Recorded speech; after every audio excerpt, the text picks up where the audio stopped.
and welcome back to my page, Panda Crochet. My last video I posted, I taught how to make these granny squares. Sorry mine doesn't look perfect right now. I had to make them pretty quickly. I don't have much time to make these videos because I have a 1-year-old, so they normally look better than this, but this was just really fast. Did it in a couple minutes, so they're not perfect. Alright, so let's get started. If you've made granny squares and you want to put them together and you want to make a blanket or you're making a purse, anything, you just want to join them. These are a few techniques you can do. There's a bunch of them you can do. I'm just going to show a few. So the first one I'm going to show, sorry about my colors too. Like I said, it's just a very quick project for this video. Alright, so what we're going to do first is going to be the, let me grab some string here. It's going to be the simple, just regular sewing. This one's a pretty simple one. You're going to need a yarn needle and obviously some yarn. Just cut a good length off. I just did a little bit because I'm just doing these two squares together.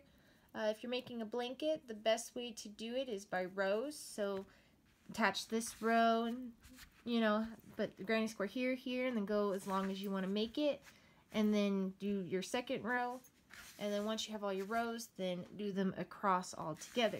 Now you can do it any way you want. This is just my suggestion. Alright, so the sewing technique, if you've ever hand sewed something, it's the same, concept. So you just want to find, go to your top and put it in that middle one up there. And you're just going to sew them together. So go to the next one here. You want to go in that top middle stitch. And then just go to the next one. Just push it through both of them. And then go through. Or you can go through just one. And just tighten it. Seeing it's making it join. Like I said, you can always just go through one. You can go through these two back loops here and pull through. That kind of hides it a little bit more. See, kind of like that. Or you can just do the top ones. But whatever you do, if you're doing just one loop, make sure you're doing the same on both sides. Like, don't do the back loop on this side and then do the front loop on this one, because you want it to kind of make it even. As you can see, I did different stitches, so so you just do that all the way and see how it's joined. And because the yarn I'm using matches this kind, it blends in, as you can see. If you want it to show up more, like if I did a white, it'd be really noticeable. So try to get the same color if you want it to hide. But as you can see, even with the different stitches, it looks pretty flawless and noticeable. You just do that all the way down to the ends. Alright, for the next one, we're going to do the join as you go stitch. So, as you can see, I haven't quite finished the square yet, and I want this side to attach to this side. So what we're going to do is once you get to this corner here, just do your regular 3 double crochets. So 1, 2, 3. So what we're going to do here, and if you have to do a chain 3, you're just going to do a chain 2. If you're doing a chain 2, then you just do a chain 1. It'll make a little more sense once I go through it. So since we're on the corner, we would normally do a chain 3, but we're just going to do 1, 2. And then what you're going to do is just slip stitch into it just like that. And then you're just going to continue and then put 1, 2, and 3 to finish off that corner. So where we normally do a chain 2, we do a chain 1, then slip stitch again in the very next chain, and then once again we continue, go to your next one and do your regular 3 double crochets. 1, 2,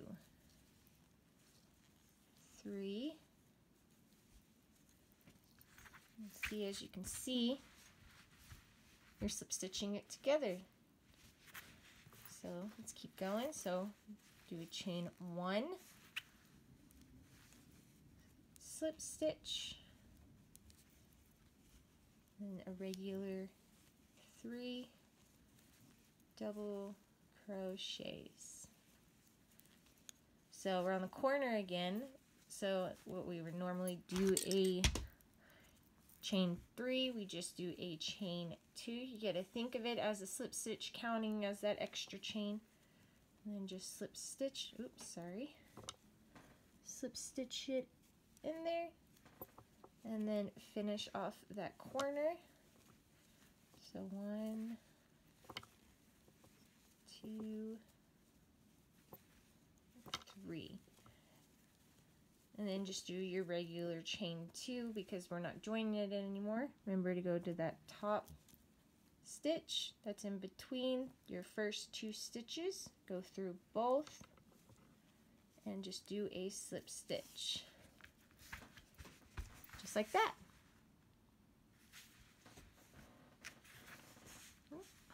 Let's see how it joined together as you worked. Looks good. Alright, the next one I'm going to teach. This one will kind of give it a little bit more texture. So what you want to do is, let's put them together like this. And you want to stick your hook into both the loops on the top corner. Put it through all of it. And just bring it in. Now you can just slip stitch it and then do a chain 1, or you can do what's called a standing stitch. So basically, I'm just going to do a standing single crochet. Just like that. Or you can just do the chain 1. It's really up to you. And so now what we're going to do is you're going to go through the next stitch on both sides. Do you see that? Then pull your yarn through, and now just slip stitch it. Now go through the next stitches. Go through both. Take your time if you need to. Pull, and then single. Alright, next stitch, go through both. On both sides, pull through. And since we just did a single, we're going to do a slip stitch. Now you can do single stitch all the way across, or you can do it this way. That's your project. You can do it either way you want. You just do that all the way. Let's do one more set. So go through the next. Now when you're on these parts here, hold on. It's kind of hard to go through the stitches because, you know, it's a chain space. So what you can do is just go into the chain space if you want. To make it easier, it might make it look a little more bulky than you want. Or you could try to maneuver, as you can see, to go through those stitches. Just like that. Oh, let me try to get focus. There you go. And then grab it. We just did, what did we just do? Slip stitch. So, do a single. Now what this will do is kind of give it a little more texture. See, kind of makes it have a little puff to it and gives it a little more, you know, kind of more texture.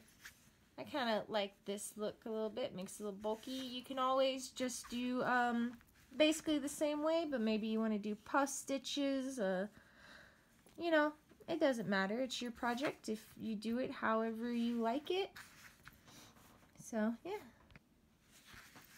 Now, like I said, there's many different ways to do it. Those are some of the simpler ones. There's so many different ways you could do it. You can have it puff stitch in the middle. You can just sew it straight up. You can work around with it. Just play with it a little bit. I'll have more videos showing more different ways that you can bind your granny squares together. Please let me know in the comments if this was helpful, or if you need more details, or you know, if you have any questions at all, or if there's something you want me to make a video on, more detail on anything, please let me know. And thank you for watching. Please subscribe and like my video, and happy crocheting.